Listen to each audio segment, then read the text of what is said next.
नमस्कार दोस्तों, कहानी कास्ट जिंदगी की कहानियाँ में आप सभी का सादर स्वागत है। आज आप सुनने जा रहे हैं प्रसिद्ध कथाकार वृंदालाल वर्मा की कहानी शरणागत। तो चलिए दोस्तों, कहानी सुनते हैं। शरणागत। रज्जब कसाई अपना रोजगार करके ललितपुर लौट रहा था। साथ में स्त्री थी और गांठ में 200-300 की बड़ी रकम। मार्ग बीहड़ था और सुनसान। ललितपुर काफ़ी दूर था, बसेरा कहीं न कहीं लेना ही था। इसलिए उसने मणपुरा नामक गांव में ठहर जाने का निश्चय किया। उसकी पत्नी को बुखार हो आया था। रकम पास में थी और बैलगाड़ी किराए पर करने में खर्च ज़्यादा पड़ता। इसलिए रज्जब ने उस रात आराम कर लेना ही ठीक समझा। परंतु ठहरता कहाँ? जात छिपाने से काम नहीं चल सकता था। उसकी पत्नी नाक और कानों में चांदी की बालियां डाले थी और पैजामा पहने थे। इसके सिवा गांव के बहुत से लोग उसको पहचानते भी थे।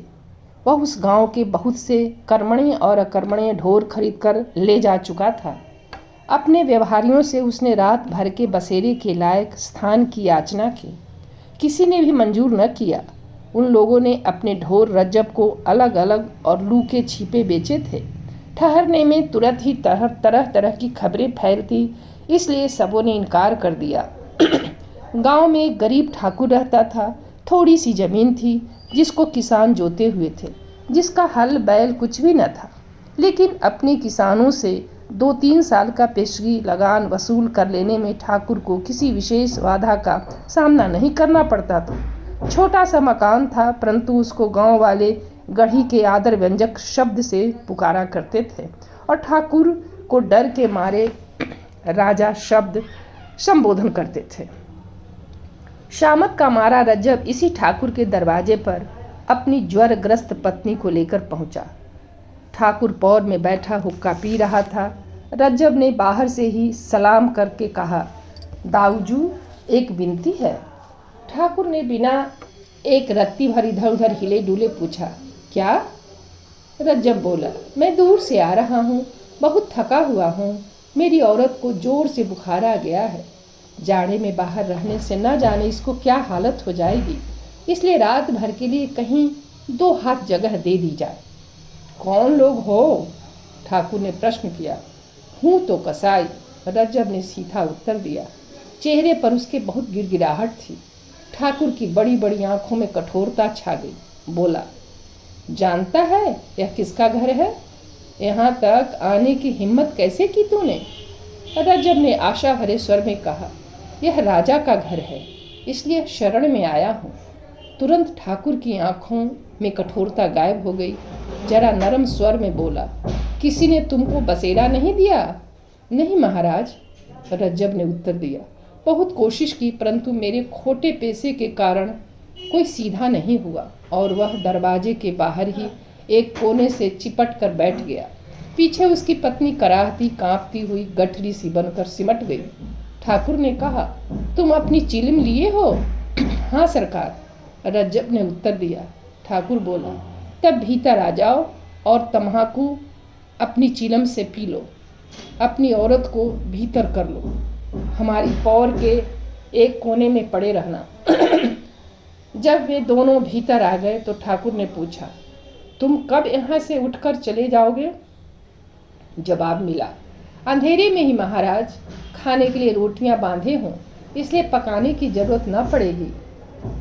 तुम्हारा नाम? रज्जब।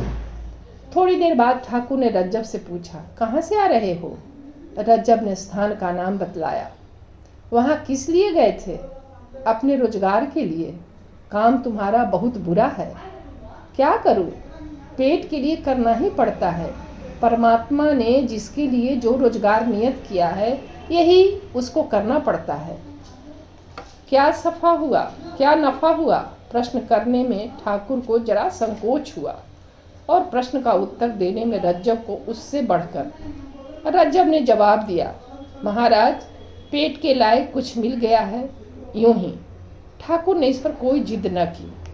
रज्जब एक क्षण बाद बोला, बड़े भोर उठकर चला जाऊंगा, तब तक घर के लोगों को की तबीयत भी अच्छी हो जाएगी। इसके बाद दिन भर के थके हुए पति पत्नी सो गए।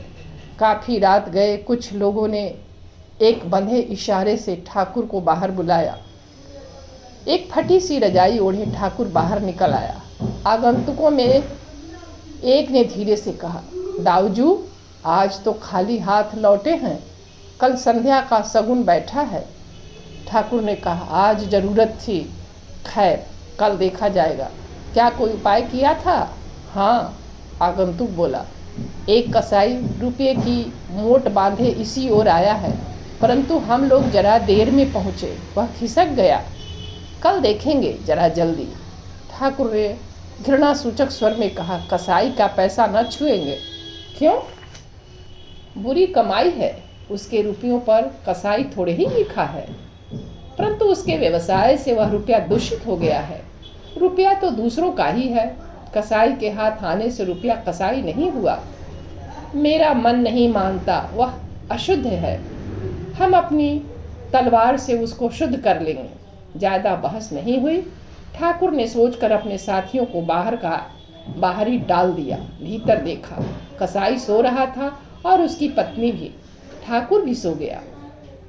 सवेरा हो गया, परंतु रज्जब न जा सका। उसकी पत्नी का बुखार तो हल्का हो गया था, परंतु शरीर भर में पीड़ा थी और वह एक कदम भी नहीं चल सकती थी। ठाकुर उसे वहीं ठहरा हुआ देखकर कुपित हो गया। रज्जब से बोला, मैंने खूब मेहमान इकट्ठा किए हैं। गांव भर थोड़ी देर में तुम लोगों को मेरी पौर में टिका हुआ देखकर तरह तरह की बकवास करेगा। तुम बाहर जाओ इसी समय। रज्जब ने बहुत विनती की, परंतु ठाकुर न माना। यद्यपि गांव भर उसके दबदबे को मानता था, परंतु अव्यक्त लोकमत का दबदबा उसके भी मन पर था। इसलिए रज्जब गांव के बाहर सपत्नीक एक पेड़ के नीचे जा बैठा और हिंदू मात्र को मन ही मन कोसने लगा। उसे आशा थी कि आज पहर में उसकी पत्नी की तबीयत इतनी स्वस्थ हो जाएगी कि वह पैदल यात्रा कर सकेगी, परंतु ऐसा न हुआ। तब उसने एक गाड़ी किराए पर कर लेने का निर्णय किया। मुश्किल से एक चमार काफ़ी किराया लेकर ललितपुर गाड़ी ले जाने के लिए राजी हुआ। इतने में दोपहर हो गई। उसकी पत्नी को जोर का बुखार हो आया। वह जाड़े के मारे थर थर काँप रही थी। इतनी कि रज्जब की हिम्मत उसी समय ले जाने की न पड़ी। गाड़ी में अधिक हवा लगने के भय से रज्जब ने उस समय तक के लिए यात्रा को स्थगित कर दिया, जब तक कि उस बेचारी की कम से कम कपकपी बंद न हो जाए। घंटे डेढ़ घंटे बाद उसकी कपकपी तो बंद हो गई, परंतु ज्वर बहुत तेज हो गया। रज्जब ने अपनी पत्नी को गाड़ी में ढाल दिया और गाड़ीवान से जल्दी चलने को कहा। गाड़ीवान बोला, दिन भर तो यहीं लगा दिया, अब जल्दी चलने को कहते हो। रज्जब ने मिठास के स्वर में उससे फिर जल्दी करने के लिए कहा। वह बोला, इतने किराए में काम नहीं चलेगा, अपना रुपया वापस लो, मैं तो घर आ जाता हूँ। रज्जब ने दांत पीसे कुछ क्षण चुप रहा। सचेत होकर कहने लगा, भाई आफत सबके ऊपर आती है, मनुष्य मनुष्य को सहारा देता है, जानवर तो देते नहीं। तुम्हारे भी बाल बच्चे हैं, कुछ दया के साथ काम लो। कसाई को दया पर व्याख्यान देते सुनकर गाड़ीवान को हंसी आ गई। उसको टस से मस न होता देखकर रज्जब ने और पैसे दिए। तब उसने गाड़ी हाँकी। 5-6 मील चलने के बाद संध्या हो गई। गांव कोई पास में न था। रज्जब की गाड़ी धीरे धीरे चली जा रही थी। उसकी पत्नी बुखार में बेहोश सी थी। रज्जब ने अपनी कमर टटोली, रकम सुरक्षित बंधी पड़ी थी। रज्जब को स्मरण हो आया कि पत्नी के बुखार के कारण कुछ हिस्सा बोझ कम कर देना पड़ा है, और स्मरण हो आया गाड़ीवान का वह हठ, जिसके कारण उसको कुछ पैसे व्यर्थ ही देने पड़े थे। उसको गाड़ीवान पर क्रोध आ गया, परंतु उसको प्रकट करने की उस समय उसके मन में इच्छा न थी। बातचीत करके रास्ता काटने की कामना से उसने वार्तालाप आरंभ किया। गांव तो यहाँ से दूर मिलेगा, बहुत दूर, वहीं ठहरेंगे। किसके यहाँ? किसी के यहाँ भी नहीं, पेड़ के नीचे। कल सवेरे ललितपुर चलेंगे। कल को फिर पैसा मांग उठना। कैसे मांग उठूंगा? किराया ले चुका हूँ, अब फिर कैसे मांगूंगा? जैसे आज गांव में हट करके मांगा था। बेटा ललितपुर होता तो मैं बतला देता। क्या बतला देते? क्या सेंत में तो गाड़ी में बैठना चाहते थे? क्यों बे, क्या रुपये देकर भी सेंत में का बैठना कहता है? जानता है मेरा नाम रज्जब है। अगर बीच में गड़बड़ करेगा तो नालायक को यहीं छुरे से काट कर कहीं फेंक दूंगा और गाड़ी लेकर ललितपुर चल दूंगा। रज्जब क्रोध को प्रकट नहीं करना चाहता था, परंतु शायद अकारण ही वह भली भांति प्रकट हो गया। गाड़ीवान ने इधर उधर देखा। अंधेरा हो गया था, चारों ओर सुनसान था, आसपास झाड़ी खड़ी थी। ऐसा जान पड़ता था कहीं से कोई अब निकला और अब निकला। रज्जब की बात सुनकर उसकी हड्डी कांप गई। ऐसा जान पड़ा मानो पसलियों को उसकी ठंडी छुरी छू रही हो। गाड़ीवान चुपचाप बैलों को हाँकने लगा। उसने सोचा गांव के आते ही गाड़ी छोड़कर नीचे खड़ा हो जाऊंगा और हल्ला गुल्ला करके गांव वालों की मदद से अपना पीछा रज्जब से छुड़ाऊंगा। रुपये पैसे भले ही वापस कर दूंगा, परंतु और आगे न जाऊंगा, कहीं सचमुच मार्ग में मार डाले। गाड़ी थोड़ी दूर और चली होगी कि बैल ठिठक कर खड़े हो गए। रज्जब सामने न देख रहा था, इसलिए जरा कड़क कर गाड़ीवान से बोला, क्यों बे बदमाश, सो गया क्या? अधिक कड़क के साथ सामने रास्ते पर खड़ी हुई एक टुकड़ी में से किसी के कठोर कंठ से निकला, खबरदार। जो आगे बढ़ा। रज्जब ने सामने देखा कि 4-5 आदमी बड़े बड़े लठ बांध कर ना जाने कहाँ से आ गए हैं। उनमें तुरंत ही एक ने बैलों की जुआरी पर एक लठ पटका और 2 दाएं बाएं आकर रज्जब पर आक्रमण करने को तैयार हो गए। गाड़ीवान गाड़ी छोड़कर नीचे आ खड़ा हुआ, बोला, मालिक मैं तो गाड़ीवान हूँ, मुझसे कोई सरोकार नहीं। यह कौन है? एक ने गरज कर पूछा।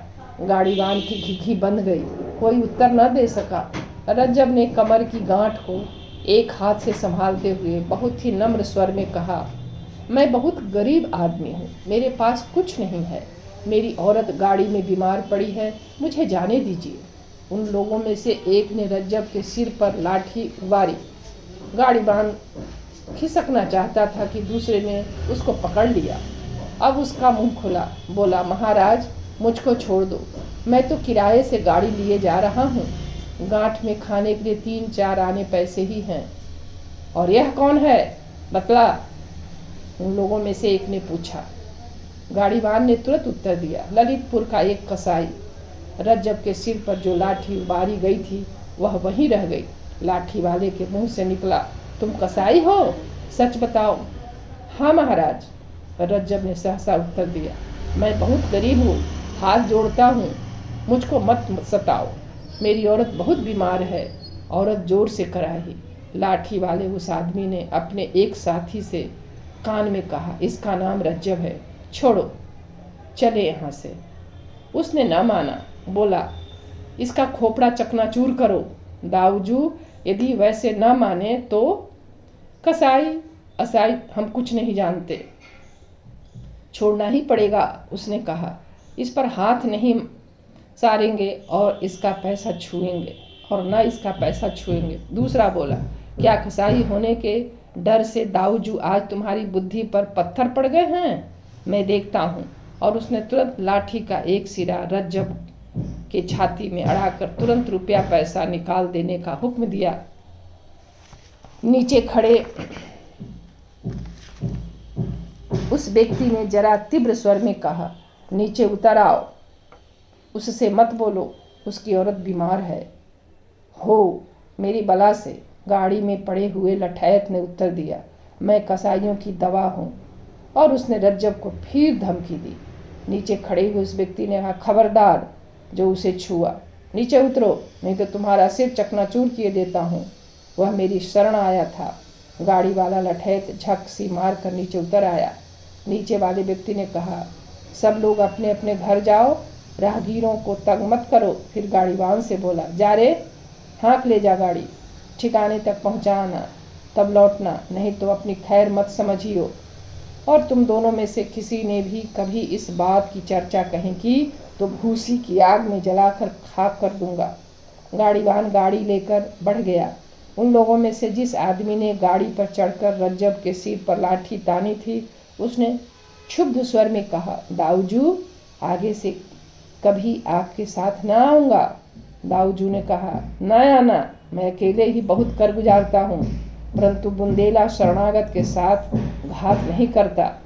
इस बात को गांठ बांध लेना। तो दोस्तों, कहानी समाप्त हुई। धन्यवाद।